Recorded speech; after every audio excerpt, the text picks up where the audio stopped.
Peristiwa bunuh diri di Kota Malang semakin mengerikan. Kejadiannya hampir, ya boleh kita bilang, berdekatan. Dan banyak dari mereka usianya masih cukup muda.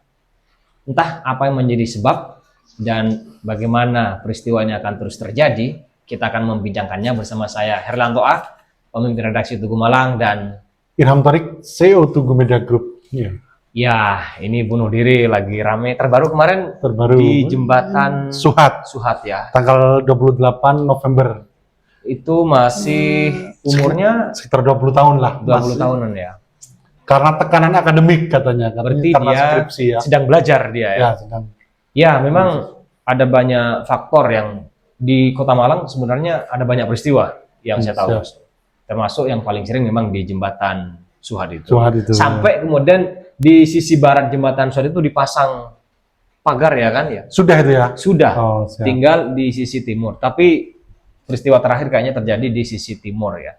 Banyak terjadi, termasuk di suatu kampus yang besar di Malang juga terjadi peristiwa bundir ya. Ada juga di RSUB pernah. Di RSUB itu sekitar April lah kalau nggak salah ya. April, lalu Januari, lalu April itu ada 3 kasus sampai April.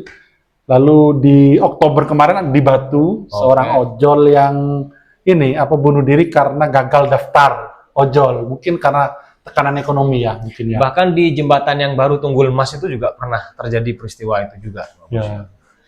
Tapi ini teman-teman saya perlu disclaimer ya selebihnya bahwa ini bukan dalam rangka memberi edukasi tentang itu ya. Tetapi ketika teman-teman sekalian mengalami gejala ada rasa ingin mengakhiri hidup, teman-teman sebaiknya hubungi orang-orang terdekat atau mungkin petugas di mana teman-teman berada sehingga teman-teman tidak sampai mengalami seperti itu ya, kira-kira begitu. Nah, persoalannya dari sekian peristiwa bundir ini ya dan masih mengalami anak-anak muda, ini Mas Torik ini juga seorang psikolog ya, karena dia adalah mahasiswa psikolog sebelum sarjana psikolog. Itu kenapa sebenarnya faktor ininya kalau kita mau coba lihat deh ya. Ya, jadi bunuh diri ini memang ini ya dari data WHO bahwa di Indonesia ada 24 kematian dari 100 jiwa kematian. Jadi dari 100 orang itu 100.000 orang 24-nya itu karena bunuh diri. Ya, belum begitu besar ya kalau dibandingkan negara-negara lain. Iya, kalau di Korea Utara saya baca datanya tadi. Kalau Utara itu 20 dari 100 kematian itu bundir. Yang tertinggi itu, ini saya punya datanya tadi teman-teman sudah baca ya. Di negara Lesotho ya. Lesotho ini bisa Afsel ya. Bisa 36 orang dari 100 kematian. Disusul oleh Eswatini. Ini juga negara-negara di Afrika Selatan. Bahkan 31 per 100 kematian. Ini tinggi sekali. Kalau di Indonesia memang yang paling banyak itu dari 2023 sampai 2012 sampai 2023 itu ada 2112 bunuh diri dan 46% itu remaja.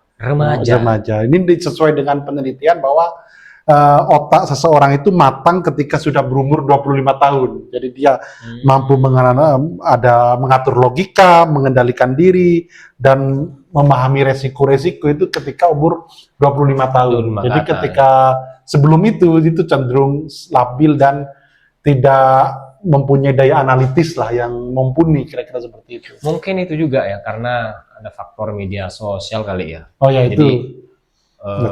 Tingkat kecemasan. Sekarang kan ada istilah overthinking, cemas kayak gitu-gitu ya. Oh ya. Itu yang dia istilahnya mental health ya, persoalan mental health yang banyak dialami oleh anak-anak muda itu.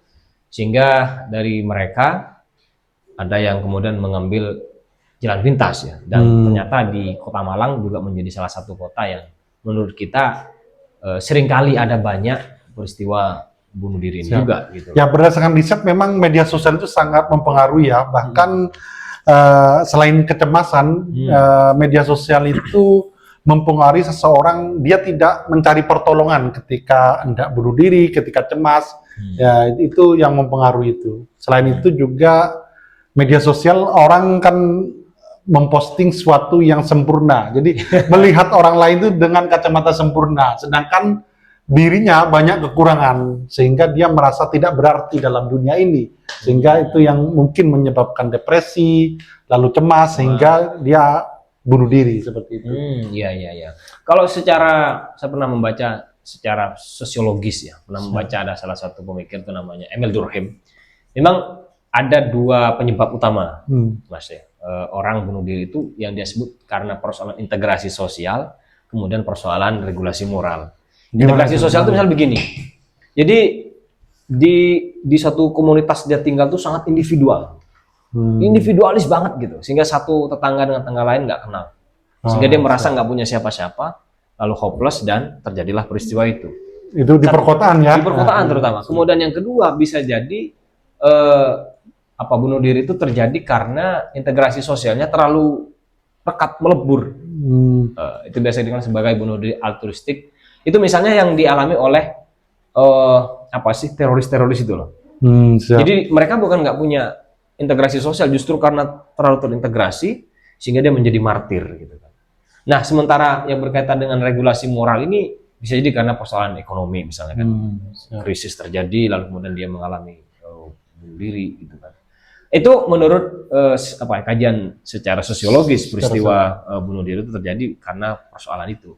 Kalau secara psikologis ada ini enggak sih kajian ininya? Secara psikologis itu kan banyak ya, kalau banyak aliran ya bahwa orang bisa depresi itu karena tekanan masa lalu, karena behavior, karena lingkungan lah, mungkin teman yang membuli dan lain sebagainya. Tapi di psikologi itu ada yang teknik menarik dalam hal mengatasi bunuh diri, yaitu itu istilahnya namanya katarsis. Jadi orang diminta untuk menceritakan semua hal atau bahkan sendiri berteriak semampunya, sekencang-kencangnya untuk melepas melepas beban pikiran dia. Jadi memang bercerita itu sangat penting bagi orang yang hendak bunuh diri atau yang mengalami depresi. Ya, konseling. Atau mungkin ini ya, kalau agama itu kan ketika ketemu Tuhan kan dicurhatkan semua. Ya, betul. Bisa jadi itu juga salah satu ini kali ya. Kenapa kemudian agama itu barangkali lah ya, bisa menjadi pencegah juga ya terhadap peristiwa yang seperti itu. Karena apapun alasannya kan kalau di agama itu dianggap sebagai suatu pelanggaran serius kan. Gitu. Ya itu mungkin bunuh diri itu sangat jelek sekali lah dalam agama ya, karena itu puncak dari orang tidak bersyukur kan. Jadi orang bisa hidup, maksudnya bisa bangun tidur itu kan perlu disyukuri. Ya. Tapi bunuh diri itu dia sama sekali tidak bersyukur kan, karena dia itu pasti kalau di agama mungkin pasti masuk neraka itu orang yang bunuh diri. Cuma kan begini, di Malang ini kan tak sedikit yang dari dia terpelajar, boleh bilang begitu ya, karena ada mahasiswa juga ya kan. Siap. Nah, mereka kan pasti tahu soal itu, menyadari kan, menyadari bahwa bunuh diri itu ya satu persoalan secara sosial, persoalan secara agama gitu kan, dan dia mungkin mengerti juga caranya menghindari itu. Tapi mengapa kok masih peristiwa itu dialami oleh mereka yang terpelajar ini? Ya mungkin ini ya, kalau dari data UNICEF ya, bahwa remaja di Asia Tenggara atau Indonesia itu Asia Tenggara termasuk Indonesia, yaitu yang paling banyak tidak melakukan mencari pertolongan profesional ketika ada masalah gitu ya. Jadi dia cenderung dibanding negara barat ya, dia cenderung memendam sendiri apa yang mereka alami gitu. Misal tidak ke psikolog, tidak ke konselor gitu. Padahal itu banyak, bahkan di Malang itu ada namanya yayasan yang dia membuka layanan Malang Raya Sehat Jiwa. Jadi itu gratis ya. Jadi dengan WA ke nomor 08137888998 itu bisa konseling gratis ketika hendak melakukan bunuh diri atau ketika orang mengalami depresi. Jadi sebetulnya ruang pertolongan itu ada banyak ya. Mungkin bisa jadi mungkin malu kali ya. Sungkan untuk menceritakan masalahnya yang menjadi tekanan batinnya, sehingga dia tidak memilih untuk konsultasi. Karena kayak kemarin itu yang peristiwa di Suhat itu kan dia hanya ngirim WA kan gitu kan ke adiknya kan ya, bahwa dia merasa sudah nggak berguna dan segala macam, lalu kemudian dia menjatuhkan diri gitu kan. Siap. Itu mungkin perlunya dukungan sosial ya dari entitas terkecil kita, misal keluarga, lalu fakultas, jurusan, atau kepala dari sekolah-sekolah itu harus punya sistem yang membuat ada dukungan sosial, kira-kira gitu. Betul. Kalau menurut Samen gimana? Ya, bisa jadi karena ini kan terjadi boleh kita bilang orang yang terdidik ya, ada di kampus. Tetapi kemudian dia bisa mengalami peristiwa yang tragis itu gara-gara persoalan di kampus. Kayak nggak mampu menyelesaikan tugas skripsi, lalu kemudian ini. Berarti mungkin saja di awal-awal kampus itu perlu semacam terutama pada saat penerimaan mahasiswa baru mungkin ya ada semacam materi khusus untuk penanganan seperti itu ya. Siap. Atau tes untuk mendiagnosa anak ini mempunyai potensi kecemasan yang berlebihan atau tidak. Betul. Itu mungkin menarik juga. Sehingga kemudian bisa dikelompokkan misalnya dan dikasih penyuluhan-penyuluhan konsultasi untuk mengatasi persoalan psikologisnya itu barangkali begitu ya. Nah, kalau di Kabupaten Malang mungkin bisa dicontoh daerah lain ya, itu katanya di Kabupaten Malang ini nggak tahu ini efektif apa tidak ya. Jadi penyuluh KB di sana itu juga dilatih sebagai konselor. Jadi setiap kecamatan itu ada penyuluh KB kan. Nah, jadi di 38 kecamatan itu ada penyuluh KB dan masing-masing bisa menjadi konselor ketika orang mengalami depresi, kira-kira seperti itu. Wah, bagus juga sih itu. Karena kan dia pasti datang ke rumah-rumah ya kan, temuin orang terus. Oke. Ya, itu teman-teman ya satu peristiwa yang tragis menurut saya yang terjadi dan itu dialami oleh anak-anak muda Gen Z yang sebetulnya masa depannya masih sangat cerah sekali gitu kan. Di beberapa penelitian memang kayak seperti Jepang kemudian Korea itu peristiwa bunuh diri memang terjadi karena tekanan ekonomi salah satunya. Dia biaya hidup terlalu tinggi banget, mahal banget, sementara pendapatan mereka mungkin hanya cukup untuk makan, untuk sekedar menyambung hidup, ya. Tetapi tidak punya peluang untuk aktualisasi diri misalnya dan segala macam. Itu yang disebut-sebut juga menjadi salah satu faktor kenapa di negara-negara seperti Korea, kemudian Jepang itu tingkat bunuh dirinya tinggi. Walaupun di Jepang sebenarnya ada tradisi ya. Namanya harakiri gitu kan. Nah, itu gimana, Mas? Nah, tradisi harakiri itu kalau orang Jepang itu merasa malu ya, terutama pejabat-pejabat itu, kalau dia kemudian terbukti korupsi dan dia malu mempermalukan keluarga dan status dirinya, gitu, maka dia mengakhiri hidup dengan cara harakiri gitu. Siap. Itu sebenarnya kita harapkan di Indonesia. Tapi di Indonesia itu nggak tahu malu di Indonesia. Pejabat keluar dari KPK itu dengan tersenyum kira-kira gitu. Nggak tahu malu justru di Indonesia ya. Dan terbukti bahwa yang bunuh diri di Indonesia itu adalah orang yang golongan ekonomi menengah ke bawah. Betul ya, ekonomi menengah ke bawah yang memang kesulitan secara ekonomi, mungkin keeratan keluarganya nggak terbangun ya, sehingga dia merasa hopeless dan disitulah terjadi peristiwa itu. Siap. Kalau menurut Mas Herli, orang harus kembali kemana ketika hendak depresi dan lain sebagainya itu ke teman atau kemana gitu kira-kira gimana? Ya, ini penting ya karena memang sebetulnya keinginan bunuh diri itu memang kadang dialami oleh orang yang hari ini waras barangkali ya. Tetapi ketika dia mendapatkan masalah yang begitu besar sehingga dia merasa nggak bisa menyelesaikannya, kadang terbersit keinginan untuk kayak gitu.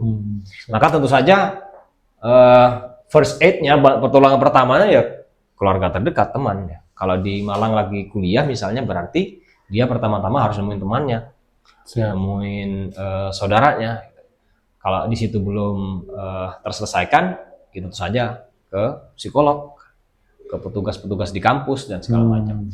Itu mungkin akan memberikan bantuan psikologis, karena itu ya persoalan psikologis lagi menjadi persoalan bukan hanya di Indonesia ya, tapi di beberapa negara-negara yang lain sudah menjadi persoalan serius itu. Gitu. Kalau menurut saya ini spiritualitas itu juga penting juga ya. Jadi bagaimana kita mengurangi handphone, lalu kalau yang non muslim yoga atau berzikir, bersolawat, itu menurut saya bisa menjadi solusi mungkin ya. Kalau Buddha, Hindu-Buddha itu dengan meditasi. Nah, itu menurut saya cukup oke, karena selain tekanan ekonomi juga banyak orang yang mampu ternyata juga bunuh diri, sehingga memang ekonomi itu salah satu faktor, tapi bukan satu-satunya faktor gitu Nggak ya. semua orang yang bunuh diri itu karena faktor ekonomi, Iya, ya. Karena hal-hal lain juga ya kan. Ya sih, menurut saya begitu. Oke, itu Oke, saja saya mungkin. kira itu teman-teman, para pecinta kopi, ini serial kita di Ngudek Kopi ini kita akan ketemu lagi di sesi berikutnya. Tetap ikutin channel kita, like, share, dan komen.